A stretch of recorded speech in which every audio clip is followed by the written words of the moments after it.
giallo e nero, la squadra di Bella Venezia. Il capitano è Alberto Coldegrande, da Lepre e Andrea Altamichael, che correranno Bortolato Rinto, Massimiliano Duto, Rinaldi Filippo, Causto Elia, Toffolo Riccardo. In corsia numero 2 dai colori giallo e rosso, la squadra di San Marco. San Marco! Bravi. Il capitano si chiama Riccardo Tosato, da Lepre Matteo Mestriner. Correranno Tosato Giovanni, Ferrarese Michael, Furlan Stefano, scusate, Torresini Leonardo, Brandolini Luigi. In corsia numero 3, colori giallo-blu, squadra di Borgo Valsugana. Il capitano si chiama Genesino Alberto, da Lepre De Caro Michael. I corridori sono Lago Dimitri, Girarducci Giovanni, Cecchin Marco, Andreatta Escora Carlo, Pillon Federico.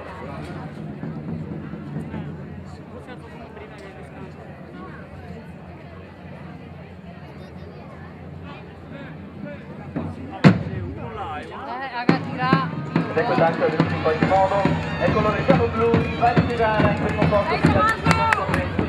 Campi da 10 cm, dagli altri due sono stati per essere rivolti al chiuso, stati i genitori entrano a pari mezzo nella piscina con un po' attardata per Borgo Valsugana sembra iniziare il vantaggio, quindi voglio vedere il San Marco, vogliono tutti intermedi alla pari, e Valsugana inizia tirando, dovrà recuperare lo svantaggio, motivo la partita è stata, mentre si mantiene ancora il vantaggio Borgo Valsugana, Bello Venezia, Bello Venezia e Marco e Borgo Venezia terzo.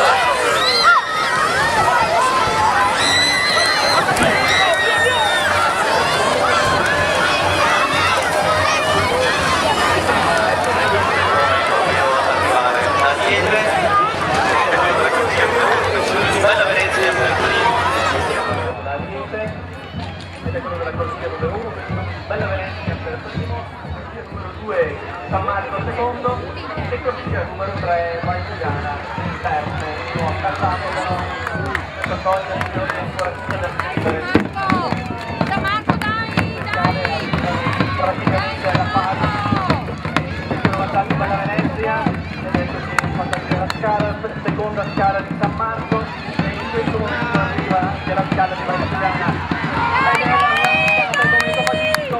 ed è agilissimo questo giallo rosso di San Marco ed eccolo qua che consegna per primo San Marco, per secondo il giallo nero di Bella Venezia e per terzo il giallo blu di Borgo Valsugana.